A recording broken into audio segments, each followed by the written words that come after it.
नमस्कार विद्यार्थी मित्रांनो, आजचा आपला करंट अफेअरचा जो टॉपिक असेल आत्ताच आपल्याला 4 मसाल्याचे जे पदार्थ असतील त्यांना GI टॅग भेटलेला आहे एक तेलंगणा, तामिळनाडू आणि त्याच्यानंतर महाराष्ट्र आणि केरळ अशा 4 स्टेटचे जे मसाल्याचे पदार्थ असतील त्यांना GI टॅग भेटलेला आहे त्याच्याबद्दल आपण या शॉर्ट व्हिडिओमध्ये जाणून घेणार आहे की नेमकी कोणाकोणाला नेमकी कोणते असे हे मसाल्याचे पदार्थ आहेत ज्यांना GI टॅग भेटलेला आहे। त्याच्या अगोदर जो GI टॅग असेल ते GI टॅग बद्दल नेमके आपले बेनिफिट्स काय आणि ते इन्फॉर्मेशन GI टॅगची आपल्याला जाणून घ्यायची। बेनिफिट्स काय असतात GI टॅगचे, तर पहिली सगळ्यात महत्त्वाचा बेनिफिट्स हा होतो की त्यांचं जो युनिकनेस असेल म्हणजे ते एक वेगळेपण जे असतं ते GI टॅगद्वारे दर्शवलं जातं। दुसरी महत्त्वाची गोष्ट, जिथं ते पिकवलं जातं किंवा जिथला तो पदार्थ आहे किंवा जिथला तो सबस्टन्स आहे त्यांना एक सपोर्ट असा भेटतो की मार्केटमध्ये त्याला जास्त व्हॅल्यू भेटण्यासाठी सपोर्ट भेटतो। दुसरं जे त्याची शेती करत असतील त्यांना तिथं फायदा होतो कारण त्यांचा युनिकनेस दिसून येतो, त्यांना मार्केटमध्ये जास्त व्हॅल्यू भेटते। दुसरी एक महत्त्वाची, कस्टमर जो असेल त्याच्या बेसिसवर जर विचार केला तर GI टॅग भेटलेल्या वस्तूंना त्यांना एक क्वालिटी जी असेल ती क्वालिटी सुद्धा त्या GI टॅगच्या सबस्टन्समधून भेटत असते तर हे बेनिफिट्स त्याच्यामधून आपल्या शेतकऱ्यांना भेटत असते। तर GI टॅग नेमकी कोण देतं हे एक महत्त्वाचं आहे आपण फक्त काय करतो, GI टॅग जे असतील ते नेमकी कोणाला भेटले काय भेटले एवढंच पाहतो, परंतु त्याच्या पाठीमागची इन्फॉर्मेशन सुद्धा महत्त्वाची असते। GI टॅग हे कॉमर्स अँड इंडस्ट्री ही जी मिनिस्ट्री असेल या मिनिस्ट्रीद्वारे दिले जातं दुसरी महत्त्वाची गोष्ट, आपल्या भारतामध्ये फर्स्ट GI टॅग जो असेल तो कोणाला भेटलेला आहे, दार्जिलिंगचा जो टी असेल म्हणजे जो दार्जिलिंगचा चहा असेल ते 2004-05 ला पहिला GI टॅग दिलेला आहे त्याच्यानंतर हा GI टॅग दिल्यानंतर किती दिवस हे व्हॅलिड राहतो, तर हा जवळपास 10 वर्ष हा व्हॅलिड राहतो। 10 वर्षानंतर रिन्यू केला जातो हाही प्रश्न तुम्हाला विचारला जाईल। 10 वर्षांनी त्याचं रिन्यूएशन होतं आणि 10 वर्ष तो GI टॅग व्हॅलिड असतो दुसरं, कोणत्या ॲक्टद्वारे याची रजिस्ट्री केली जाते हाही महत्त्वाचा प्रश्न असू शकतो। Geographical indications of a good registration and protection act 1999 या ॲक्टनुसार त्याची रजिस्ट्री आणि त्याच्यानंतर त्याची सगळी जी काय प्रोसेस असेल ती प्रोसेस तिथं केली जाते। त्याच्यानंतर हे रजिस्ट्री ऑफिस कुठे आहे, तर हे रजिस्ट्री जे ऑफिस असेल हे चेन्नईला आहे, हे आपल्याला लक्षात ठेवायचं। तर ही याच्या पाठीमागची इन्फॉर्मेशन होती।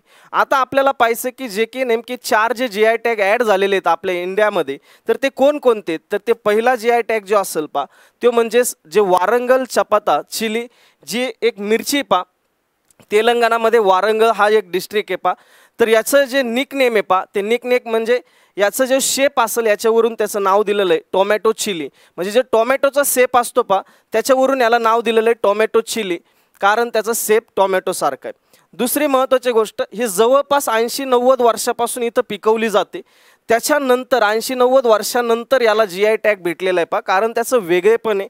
काय वेगळेपण आहे, तर त्याचा जो कलर असेल तो कलर थोडासा ब्राईट रेड कलर आहे त्याच्यानंतर माइल्ड स्पायसीनेस थोडासा त्याच्यामध्ये तिखटपणा पण आहे। त्याच्यानंतर याचा जो वापर केला जातो या चिलीचा मेनली पिकल्स बनवण्यासाठी म्हणजे जे लोणचं आपण ज्याला म्हणतो आणि नॅचरल फूड कलरिंग याच्यासाठी याचा जास्तीत जास्त यूज केला जातो दुसरं, जे की आपण जो तिखटपणा म्हणतो जे स्पायसीनेस म्हणतो तो मोजण्यासाठी एक युनिट आहे त्या युनिटचं नाव आहे ते म्हणजे स्कोविली हीट युनिट रेटिंग जे असते याची जी रेटिंग आलेली वारंगलची 3100 ते 6500 दरम्यान याचा स्पायसीनेस म्हणजे जे काही युनिट असतं स्पायसीनेस मोजण्याचं जे तिखटपणा मोजण्याचं जे युनिट आहे स्कोव्हिल्स हीट युनिट त्याला म्हटलं जातं त्याला शॉर्टमध्ये SHU रेटिंग सुद्धा म्हटलं जातं तर हे होतं आपली वारंगल चपाता चिली। दुसरा जो GI टॅग आहे तो म्हणजे अमरावती पिपली जे महाराष्ट्राचं आहे। आपल्या महाराष्ट्रामध्ये अमरावती एक डिस्ट्रिक्ट आहे अमरावतीमध्ये जे शेतकरी असतील तिथले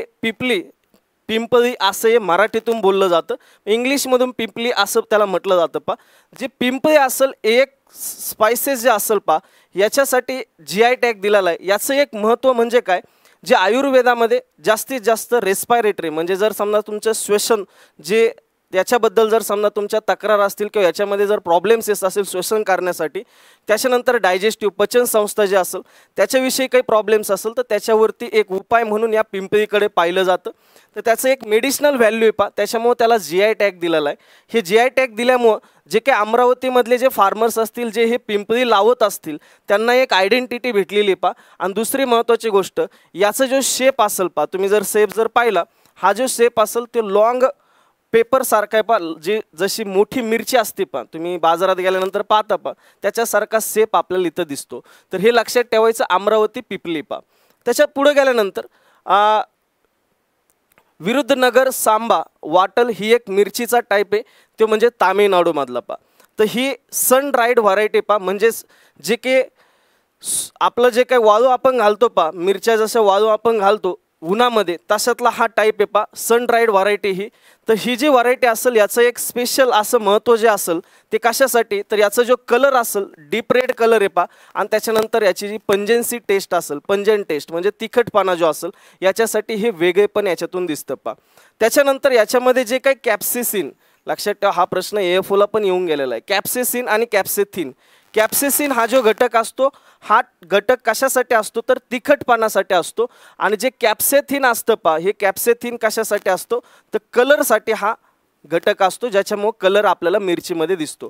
तर हे कॅप्सेसिन असेल जे याच्यामध्ये आहे, ज्याच्यामुळे तिखटपणा येतो, तर हे 0.24% ॲज कम्पेअर टू जे तुमची गुंटूर सानेम ही जी व्हरायटी पा, या व्हरायटीपेक्षा 0.24% ही स्पायसर आहे. ही व्हरायटी कोणती, विरुद्धनगर सांबा वाटल पा, जी तामिळनाडूची व्हरायटी, लक्षात ठेवा नाव. त्याच्यानंतर हे बा चौथा जो असेल तो म्हणजेच थालादान ग्रांबू, जी की क्लो ज्याला आपण लवंग म्हणतो पा, जी केरळमध्ये प्रसिद्ध आहे पा. याचं ओरिजिन जे असेल तो केरळ आहे. जो केरळमध्ये बऱ्यापैकी आपण पाहिलं असेल स्पायसेसचा बेल्ट जास्त आहे पा, म्हणजेच मसाल्याचे पदार्थ तिथं जास्तीत जास्त घेतले जातात. त्याच ठिकाणी हा जो असेल लवंगचा प्रकार तिथं दिसलेला आहे, त्याला GI टॅग दिलेला आहे पा. याचे जे युजेस असेल पा, मॅक्सिमम युजेस हे मेडिसिनल पर्पजसाठी आणि क्युलिनरी पर्पजसाठी जास्तीत जास्त केला जातो पा. याच्या कॅरेक्टरिस्टिक्स म्हणजे याचा जो फ्रॅग्रन्स असेल पा, हा फ्रॅग्रन्स खूप महत्त्वाचा आहे. आणि त्याच्यानंतर याचा मेडिसिनल यूज, याच्यामुळेच याला GI टॅग दिलेला आहे पा. इथल्याही शेतकऱ्यांना त्याचा फायदा होईल पा. तर हे असे 4 GI टॅग भेटलेले आहेत वेगवेगळ्या स्पायसेसला. तर 4ही GI टॅग आपल्याला लक्षात आले असतील. याच्यावरचा शेवटचा जो टप्पा आहे तो म्हणजेच प्रश्नाचा. आपण प्रत्येक वेळेस जे काही व्हिडिओ बनवतो एखाद्या करंट अफेअर्सचं, त्याचं एक शेवट आपण एका प्रश्नाने करतो, त्याचं उत्तर तुम्हाला कमेंट बॉक्समध्ये द्यायचं आहे पा. प्रश्न काय, which of the following statement about the Warangal chapata chilli from the Telangana, म्हणजे जे वारंगा चपाती चिली जे असेल तेलंगणामधली, त्याच्याबद्दल करेक्ट स्टेटमेंट कोणतं आहे खालीलपैकी.